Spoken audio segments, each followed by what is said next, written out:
Welcome, everyone. It is Monday afternoon. This is the Drive Home live stream for the Rational Independent. My name is Nathan Lundorf. Today, we're going to tackle a topic we started on this morning, but it's a mess. And what's worse, it's a dangerous mess. It's one of those things that, without being hyperbolic, could actually be the death of our civilization.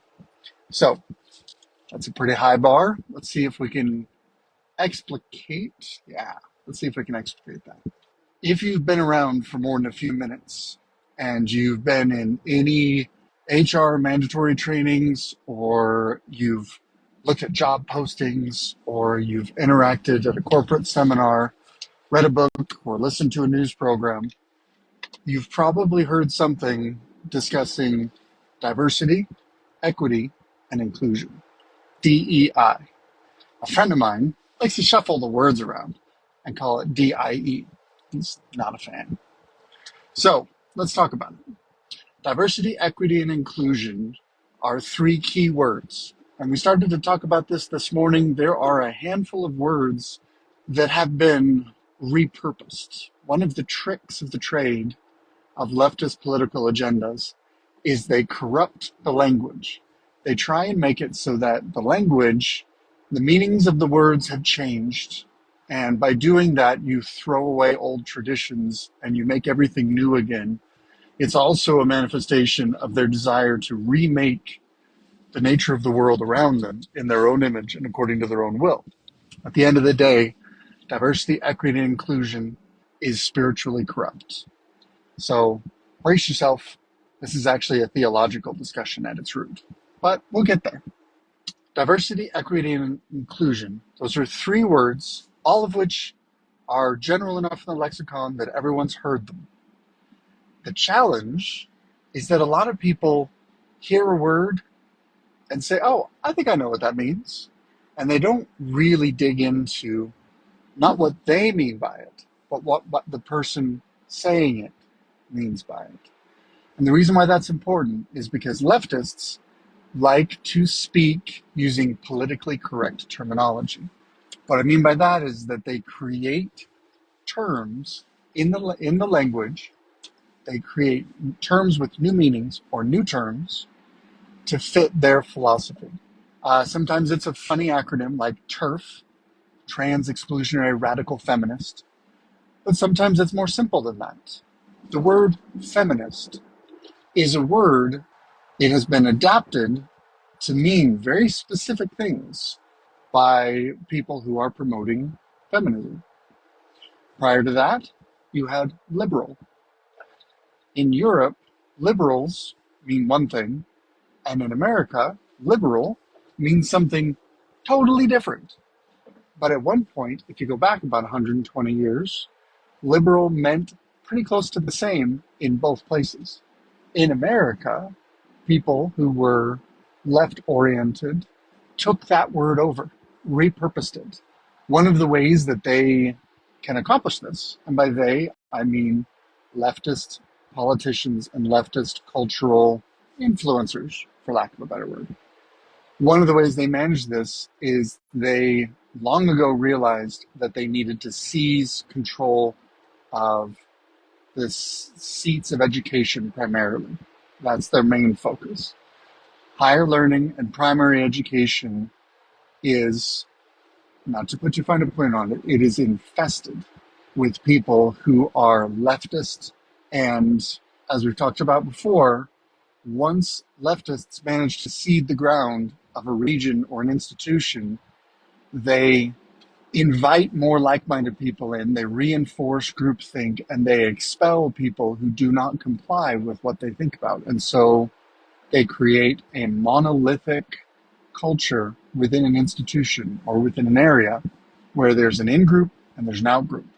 And in order to be in the in-group, you need to comply with whatever's being propagated by that in-group. And you're rewarded for complying. And so it's a carrot and a stick.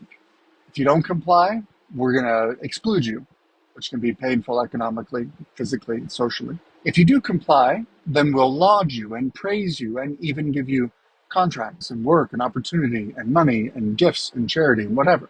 It's a pretty intense 1-2 punch. We're meandering a little bit, but this is my first time trying to tackle this whole topic as a nutshell. So we're probably going to run through a couple of live streams in an effort to find a more cogent explanation of this.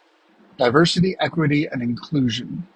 These are words that are coded to mean we need to enforce compassion and tolerance through, again, that kind of groupthink, that institutional lock-in. Failing that, we need to enforce it with monetary penalties, civil, criminal penalties, and even potentially jail time, exile, execution. That seems like a dramatic way of putting it, but they're direct historical analogs to this process. We're not the first ones to go through it. If anything, we are the slowest to go through it. I've referenced the early 1900s a couple of times, and I'm not going to go full on Glenn Beck, but let's try and just talk a little bit about the roots of some of this issue. If I recall correctly, late 1800s, in the area shortly after the time period shortly after the Civil War, we had an exploding economy, amazing technology that was turning the world over. Railroads were opening up new territories. Telegraphs and telephones were increasing communication capabilities. Consistent sea travel enabled trade all around the world. Empires were being forged. Colonies were being established. It was an incredible, opportunistic, expansive time. In that time, in the mix of this milieu, we had Karl Marx. And Karl Marx is frankly an evil person. I've done some reading here. I've done some research. I can back that up. Maybe we'll do a deep dive on Karl Marx at one point. But Karl Marx fundamentally was a philosopher who propagated a particular way of looking at the world, and it required a few presuppositions that are frankly wrong. And I call him evil because the end results of his philosophy leads to death. But here's what he described. He said, the world is a fixed pie. There's only so many resources available. And there's misery all around the world from people who are destitute and broke. And people who are destitute and broke are destitute because they have been conquered and taken advantage of by the powerful and the privileged. Those who are economically advanced, those who are in a higher class. He built his viewpoint around the idea of a class struggle, a global class struggle, largely between those who were economically successful, who he called capitalists, people who controlled the means of production and the fruits of production, and the working class, the laborers, those who were essentially chattel in his eyes for the capitalist. And he looked at it and he said, there's way more workers than there are capitalists. And there's way more poor people than there are rich people. Workers of the world, you have only your chains to lose. Rise up in revolution. Throw off the chains with which you're bound. Seize the goods that have been produced. Redistribute what has been created, this fixed pie, to be more equitable in its result so that everyone can prosper. If you've been paying attention to some of the commentary I've given so far, you might see some of the same roots of what we've been discussing and analyzing in our modern world. That's why we're starting where we're starting. It actually starts even sooner than that, but this is the point that probably makes the most sense. From the seeds of this philosophy, we get Lenin, who builds on this, and Stalin. We get the establishment of the Communist Party in Russia. The Soviet Union eventually rises out of this. And they indeed have a revolution, and they destroy the ruling class. And they do all sorts of crazy stuff. Communist Russia is a whole deep dive in and of itself. But they were not the only place to put these ideas in motion. There was a similar group of people who sympathized with the same sentiments that Marx gave in America, but they did not seek a revolution. Instead of trying for a quick, violent, immediate overthrow, they decided that they would eat the elephant one bite at a time, that they would nibble away at the existing order, and that they would make step-by-step progress towards their eventual utopian vision where they could change the world and bring Marx's vision to light. In Europe and in Asia, there are several places where communism takes hold through the means of violent revolution. Russia and China are two examples of this. Not exclusive, but two examples. In America and in parts of Europe, you have what we might call a progressive movement. That's where the term progressive comes from. The idea is that they want to progress towards a Marxist utopian vision, but they want to do it slowly, piece by piece, boiling the frog 1 degree at a time. And I guess the theory is if you make the changes slow, people won't notice it. And then as soon as people flag on things, then you stop, let everyone calm down, and then you encroach a little more. It's a very effective way to change culture, to change governments, to change societies, because most people aren't paying attention. Most people never will pay attention. That's one of the reasons why I'm starting this channel is I'm trying dearly, one, for me to keep paying attention, and also for me to reach as many people as I can and help them pay attention as well and see what's going on. And maybe even start to do something about it. Because as an aside, voting Republican isn't doing anything about it. Now, early 1900s in America, you have one of the most destructive presidents of the entire history of the United States, Woodrow Wilson. Woodrow Wilson was a committed progressive. He did so many things that undercut our republic, but in sneaky ways. He was very subtle, he was very clever, and he wanted to make changes that wouldn't be immediately noticeable. He wanted to make changes that would be effective without an overt power grab, trying to keep things on point. There's another player in this game that's worth discussing, Margaret Sanger. Margaret Sanger, you may or may not know, is the founder of Planned Parenthood. She was an avowed eugenicist. Let's take a beat, talk about eugenicists. Eugenics is the study of the gene code and the gene pool and the idea that the human race can be improved by intentionally making changes to the genes that are available to the population, thus improving the base nature of man. And this is one of the reasons why this is a spiritual conversation, is because this now steps into the topic of the spiritual. Because if you believe in Marx's vision, you believe in a fixed pie, you also believe the world needs to be equitable in order for justice to be served. That means equality of outcome. And most importantly, you believe in the perfectibility of man. You believe that human nature can be changed by man. Now, those of you who are religious are familiar with the idea of the perfectibility of man, of the redemption of man, of the improvement of the soul. All of these things are in fact possible. That is true. But they require divine assistance. That's the key difference. The communists, the Marxists, believe that human nature is fallen and evil and needs to be changed. And they believe, and I say believe because it is an article of faith among them, they believe that government is the best and even really the only path forward for the salvation of man, for the creation of a utopia, and as the Soviets put it, a new Soviet man.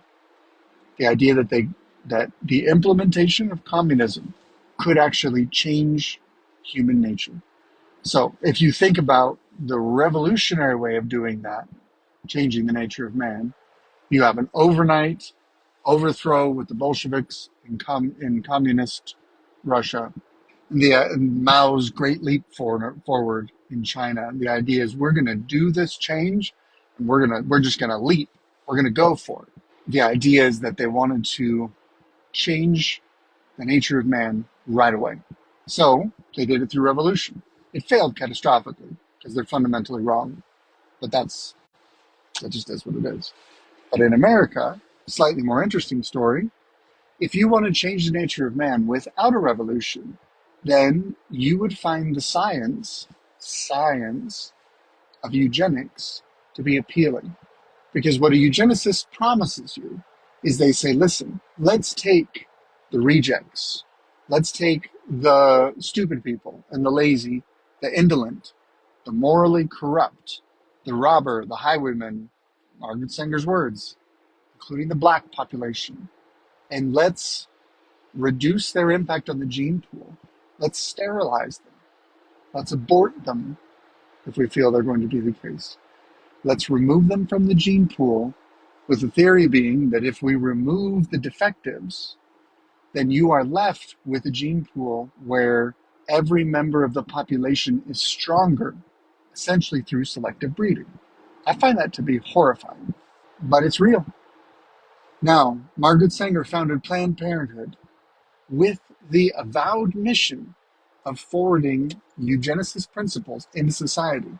She intentionally, specifically, stated in her writings that she wanted to limit the growth of the black population. She studied the United States and the demographic of the different cities, and she determined where there were more concentrations of black people, and she put abortion clinics in those neighborhoods. They made marketing material that was specifically targeted at trying to encourage black people to have abortions. I think it's bad when you kill people. Just my 2 cents. You have progressive politics. You have the eroding of constitutional protections, separations of power. You have the abrogation of power from the legislative to the executive. You have Woodrow Wilson and later FDR threatening to pack the court, basically tilt the Supreme Court towards their way of thinking so that they could get rubber stamp changes on the Constitution and create a one-way ratchet that changes the nature of the governing authority in America forever. They probably pushed too hard too fast. And by they, I mean FDR and Woodrow Wilson, who were both big progressives. And they got some pushback. There were a few times where they pushed too far too fast, and normies said, whoa, that's a problem. That's a danger zone. And they said, okay, we'll be patient. And they dialed it back. But they kept the vision and they kept moving that direction. One of the things that they did is they also emphasized what has later been called the long march through the institutions. They started putting avowedly progressive people into not just politics, but into the culture, particularly into educational institutions. And when they did that, they created the ability to change the language that we use because they were able to train the youth in new ways of speaking and thinking. They were able to gain converts to their way of thinking by having a captive audience they could preach to. And they were able to distort the actions of the culture because people who went through these institutions and became progressive would then go on to be newspaper editors and business leaders and actors and scientists with the same ideology and would sprinkle and spread that progressive rot all throughout American culture. We're living in a war that's been going on for over 100 years. It is near the end stages. It might be irretrievable. It remains to be seen whether or not we can recover from the damage that has been done. It is a testament to the wisdom and the spiritual inspiration of the founding fathers that we were able to get this far at all, that we were able to absorb this much damage, still hold on to these ideals, not be completely corrupted. There is good in this country. There is hope for the future. Probably a lot of pain between here and there. We have the corruption of the language, the corruption of the culture. We have the advancement of eugenicist policies, which even today, Planned Parenthood aborts far more black people than any other race, proportionally. I guess Margaret Sanger did her job. You have the political erosion of the political system. As you march through the institutions, as you change the language, start to change the way even uninvolved people speak. Speech is a corollary, it's an analog for thought. If you can change the way a person speaks, you can influence the way they think. If you can change the words that they use, that they're allowed to use, that they choose to use, you can frame the conversation in such a way to make it easier to win arguments, to make it easier to enact policy that you want to do. It is incredibly subtle and effective. I forgot to mention, in the midst of all this, we also have the establishment of government propaganda. First World War II, but also carrying on into World War I and World War II. Government propaganda, government-funded propaganda, was very effective at helping us win the war. Winning the war against the Nazis is a good thing. Breaking down the bridge, breaking down the wall that protects us from government-funded narratives is really, really bad. It's possible that that one change alone makes World War II something of a Pyrrhic victory, because we now had the establishment and the acceptance of government propaganda. All of these things work together to begin to shift our thoughts through shifting our speech. And that's how we end up where we are now, where the last bastion of American culture is almost done being taken over. American capitalism. Because the simple truth is, American capitalism was very resistant to this kind of progressive influence, because progressivism is anti-reality, and capitalists are generally pro-reality. In other words, if you're a capitalist and you do not accurately see and interact with the world, you will quickly become a failed capitalist, because the marketplace generally doesn't tolerate nonsense. They successfully expanded their hold, the progressives did, over the culture such that they were able to corrupt the marketplace and then begin to lead businesses by the nose down the primrose path towards destruction, because the businesses said, I'm just following the market. I don't have a moral responsibility. I'm just doing what makes money. If this is where the money is, then I will do this. And when you have capitalism bereft of morality, you're doomed. It's horrible. That really is another thing that's a mortal threat to our republic. It's not often that people realize that Adam Smith, who largely is seen as the father of capitalism, his first book, Before the Wealth of Nations, was Moral Sentiments. I believe it was John Adams who said that the government of America is completely insufficient for the governing of an immoral and irreligious people. I'm probably butchering the quote, but the concept is still sound. If we do not have a moral foundation, we will be led to destruction. That's what history tells us. That's what the scriptures tell us. That's what the prophets told us. That's the path that we're on. Because in many ways, if you look at our society, we have abandoned the moral underpinnings that have protected us for centuries. And there is no other possible outcome to that moral abandonment other than the destruction of our society. Heavy topic for today. To sum up where we're at, the American experiment was an experiment in self-governance of a moral, righteous people who were willing to sacrifice, who were willing to do the right thing, who knew what the right thing was, and who were willing to accept reality and the strictures that go along with that, to make the best of a fallen, imperfect world. And eventually along came some very persuasive people who said, it is a fallen world, but it doesn't have to stay that way. We can eliminate poverty. We can eliminate disease. We can improve the lives of everyone. And if you're compassionate, you'll let us do it. And they weaponized the compassion of the regular person to allow them to corrupt the moral framework that undergirded our entire society. And at the end of the day, they succeeded.